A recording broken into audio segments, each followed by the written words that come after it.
ازيكم يا احلى بنات في الدنيا؟ عاملين ايه؟ وحشتوني جدا جدا. عايزه اتكلم معاكم النهارده في الفيديو ده عن وجهة نظري عن الفيديو اللي فات يا بنات، ازاي نلبس بنطلون بطريقه اسلاميه. انا كان غرضي ان انتوا تنزلوا تحت في التعليقات واشوف وجهة نظركم ايه. وكمان انا كنت حابه اقول لكم ان البنطلون مش حرام. كنت متخيله ان البنات هتنزل في التعليقات وتكتب لي يا هنادي المفترض يكون واسع فضفاض لا يشف ولا يصف، والشروط بتاعه اللبس الشرعي. لكن في بعض الناس متخيلة ان البنطلون حرام.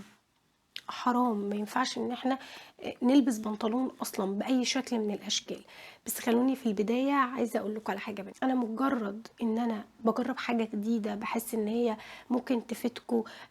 لما لبست بنطلون واسع وانا اصلا من الناس اللي يعني مقدره هم البنات بيتكلموا ليه كده، لاني انا اصلا في يوم من الايام كنت بفكر ان البنطلون حرام، فما ينفعش اصلا ان انا البسه. مش عارفه ليه حاسه اني تايهه، بس خلينا ناخدها نقطه نقطه. في البدايه انا مش شيخه ولا بتكلم في الدين ولا بتكلم في الحلال والحرام، ودي لازم تكونوا انتوا عارفين كده، لاني انا بعتبركم اخواتي. وده يعني انا بحسكم اخواتي وبحسكم مسؤولين مني، فلازم لما احس ان في حاجه انا استفدت منها لازم اشاركها معاكم. دي تاني حاجة. تالت حاجة برضو عايزة اقول لكم عليها، ان انا في اول بداية الفيديو اتكلمت ان الفكرة اصلا اختي كانت بتبعت لي صور للبس هي بتلبسه، واللبس مش محتشم برغم ان هي كانت لابسة دريس وبرغم ان هي كانت لابسة عباية. وهنا انا ما بخصش البنطلون او ما بتكلمش ان لا البنطلون هو اللبس الشرعي والعبايه والفستان والدريس لبس مش شرعي. يعني في بنوته كانت بتقول لي هنادي طب ما تنصحينا ان احنا نلبس عبايات وانصحينا ان احنا نلبس دريسات بدل ما تنصحينا ان احنا نلبس بنطلون. انا هنا كان كلامي موجه للبنات اللي بتلبس بناطيل اصلا، البنات اللي بتلبس بناطيل على طرحه وعلى حجاب، البنات اللي ما عندهاش فكره ان انا البس دريس، هي لسه القرار ده مش قادره تاخده، عايزه تلبس بطريقه محتشمه. فانا كلامي لا كان موجه للبنات اللي لابسين خمار ولا اللي لابسين نقاب ولا اللي الحمد لله ربنا تم عليهم وبيلبسوا اصلا لبس واسع جدا وبيحاولوا ان هم يطبقوا الشروط. ده هم انتوا عارفين الحاجات دي، بس في غيركم مش عارفين. في غيركم بيلبس حاجات تكون ملفتة ضيقة، هم مش واخدين بالهم، محتاج اللي يقول لهم لا ما احنا ممكن نلبس اللبس ده بس بطريقة محترمة. وهنا بقى كان لازم ارد على اهم سؤال جه على الفيديو ده، وهو ان البنطلون حرام والبنطلون خاص بالرجالة. بصوا، انا من وجهة نظري وبرضو اسمعوا وجهة نظري وروحوا دوروا ابحثوا ودوروا في القرآن ودوروا في الاحاديث ولازم لما تسمعي معلومة انت مش مقتنعة بيها تحاولي ان انت تدوري لحد ما تلاقي اللي يقنعك انت كبنوتة. فخلوني اقول لكم على حاجة، انا كهنادي مقتنعة ان اللبس ليه شروط معينة. ربنا لما جه فرض اصلا الحجاب، فرض الحجاب عشان ما تكونيش ملفتة في الشارع، علشان يحميكي من حاجات كتيرة جدا ممكن تتعرضي لها لو انتي ملفتة.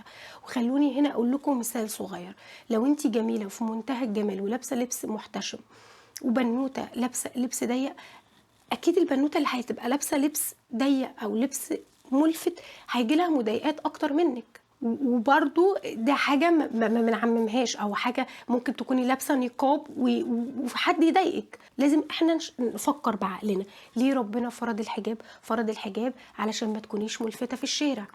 طب لو انتي لابسة عباية، بعض الاحيان بتكون العباية ملفتة جدا جدا، خصوصا بقى لو انا لابسه العبايه اصلا ومضايقاها او مش واخده بالي ان هي ضيقه او مش واخده بالي ان هي تكون مقسمه الجسم. وده ينطبق بقى على الجيب، ينطبق على البنطلون، ينطبق على اللبس كله.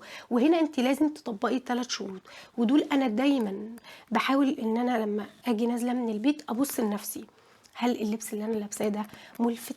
هل اللبس ده مبين اجزاء من جسمي؟ هل اللبس ده شكله ممكن يشد نظر حد يبص عليا؟ فكرة بقى ان البنطلون خاص بالرجالة واحنا كده بنتشبه بالرجالة وان ربنا حرم كده. زمان ايام الرسول صلى الله عليه وسلم ما كانش في حاجة اسمها بنطلون اصلا. في السعودية وفي الدول الخليج اصلا هم مش بيلبسوا بناطيل، هم بيلبسوا قفطان عباية زي العباية اللي انا لابساها كده. فانا لما البس عباية هكون بتشبه بالراجل؟ او هكون يعني لابسه زيه؟ اكيد لا. اكيد يعني لازم نفكر في المنطق هنا. طب لو انا حاطه برفان، انا لابسه لبس كويس جدا ومحتشمه جدا جدا ومطبقه كل الشروط، بس انا حاطه برفان. طب ما انا لما اعدي على حد اصلا هيشم ريحتي فهيبص عليا وهيفضل عينه مركزه معايا، فانا كده ما طبقتش الشروط. انتوا فاهميني يا بنات؟ يعني انا عايزه اوصل لكم ان انتوا لازم تدوا مساحه لعقلكم يفكر. انا والله بتكلم معاكم زي ما بتناقش مع اختي في التليفون، او لما بنبقى قاعدين بنتكلم انا وبنات وكده بنتناقش مع بعض. ليه؟ هنا بقى لازم نفكر. هل لو انا لبست بنطلون بشكل محتشم ايام الشتاء الجامده جدا وايام الهواء واوقات كتيره جدا كانت بتحصل لنا كوارث واحنا لابسين جيب واحنا لابسين عبايه في بعض الاحيان، ان الهواء بيبقى شديد قوي. تخيلي انت لو واقفه والهواء شديد قوي فهدومك اصلا هتلزق، الهواء هيضغطها، فالشكل جسمك هيكون ملفت جدا. فهنا البنطلون في بعض الاحيان بيكون محتشم يا بنات، او في بعض الاحيان بيكون هو الانسب. فخلينا نفكر في حاجتين. ان اول حاجه فكره ان البنطلون حرام، فانا مش في موضع ان انا اقول لك حرام ولا حلال، بس انا عقلي وتفكيري وبقالي يومين بقعد ادور واسمع بقول لك ان البنطلون مش حرام. شكل البنطلون وشكل لبس معين انت بتلبسيه بطريقه معينه بيكون حرام، لما بيكون ملفت، لما بيكون شفاف، لما بيكون قصير، هو ده اللي حرام وهو ده اللي احنا عارفينه. طب هنا دي البنطلون خاص بالرجاله، لا خلينا نتكلم مع بعض برضه. البنطلون ازاي خاص بالرجاله؟ مين قال كده؟ مين؟ البنطلون مش خاص بالرجاله، فضفاض لا يشف ولا يصف، ودي اللي انت المفترض تطبقيه في كل لبسك ايا كان بقى. انت لابسه عبايه، لابسه دريس، لابسه بنطلون. البنطلون في اوقات معينه وانت اصلا بتركبي مواصلات انت بتطلعي برجليكي وبيبقى في ناس وراكي وبيبقى الشكل. لو انت لابسه بنطلون واسع، وهنا انا بتكلم على البنطلون الواسع، البنطلون اللي هو مش راسم رجليكي ومش مبين شكل رجليكي، طويل جدا، وانت لابسه شوز مثلا هو مغطي الشوز مش مبين اطراف رجليكي من تحت، فهنا البنطلون وانت بتطلعي او بتنزلي فهو امن ليكي بكتير قوي من انك انت تكوني لابسه جيبه، أأمن بكتير قوي من انك انت تكوني لابسه عبايه. ده في بعض الاحيان. طب معنى كده ان انا ما البس دريس ومعنى كده ان انا ما البس عبايه؟ لا طبعا، ليهم طريقه معينه ان انت تطبقي نفس الشروط اللي احنا اتكلمنا عليها، انك تخلي العبايه واسعه، ما تخليهاش ضيقه وما تخليهاش واخده شكل جسمك. خلي بالكوا انا بتكلم عن البنطلون والحاجه الطويله اللي احنا بنلبسها، حاجه تكون طويله، تكون فضفاضه، ما تكونش شفافه، والبنطلون يكون واسع ما يكونش ضيق. فده كانت وجهة نظري يا بنات وانا والله فعلا لما بلاقي حاجة انا بستفيد منها بحب ان انا افيدكم. بجد بشكر كل البنات اللي اتكلمت او علقت على الفيديو ده، كل تعليقاتهم محترمة جدا، وفي حاجات انا فعلا استفدت منهم في التعليقات، يعني ايات قرآنية واحاديث وحاجات، يعني حاجات كتيرة جدا. يعني اخر حاجة عايزة اقولها لكم يا بنات ان انا بشارك معاكم الحاجات اللي ممكن تستفيدوا منها، ان ممكن تكونوا مش واخدين بالكم منها، اللي انا كنت بقع فيها زمان. وانا لما اتكلمت في الفيديو ده اتكلمت عن كل حاجة بالتفصيل، اتكلمت عن الجيبة البليسي، اتكلمت عن الجيبة الصك، اتكلمت كمان عن البنطلون اللي هو الليجن، وللاسف هو مش موجود عندي لان اصلا مش بلبسه، ولانه حرام اصلا انك تلبسي حاجه تكون موضحه جسمك بالكامل، فده حرام.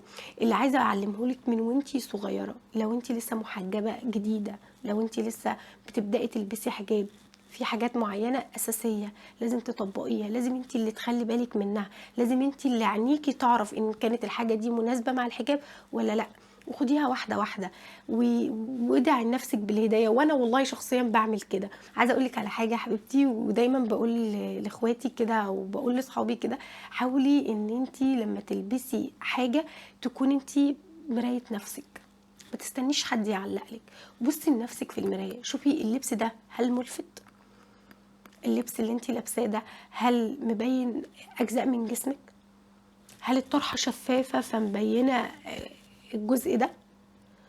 هل العبايه ضيقه مثلا ومبينه اماكن في جسمك؟ ده بقى بينطبق على اي حاجه، على البنطلون. وهو ده اللي دايما كنت بتناقش فيه اصلا مع نفسي ومع الناس اللي حواليا. لما اسمع حد يقول بنطلون حرام، طب ليه حرام؟ ده بعض الاحيان بيكون محتشم. فانا كانت وجهه نظري دايما ان الشخص هو اللي بيلبس اللبس ان كان محتشم او لا. انا ممكن انا وانتي نكون لابسين نفس العبايه، انا لابساها بطريقه او جايباها مقاسها اوسع من مقاسي وشكلها واسع وشكلها مبحبح ومطولاها لحد الشوز ولابسه تحتها بنطلون، وممكن حد تاني يكون لابسها بطريقه تانية، بطريقه ملفته، طريقه ان هو او طريقه ان انت تكوني مضيقه اللبس وتكوني رسمها على جسمك. ومش عايزه اقول لكم بقى ان انا ما كنتش بعمل كده وان انا طول عمري بلبس واسع وكده، انا باخدها واحده واحده.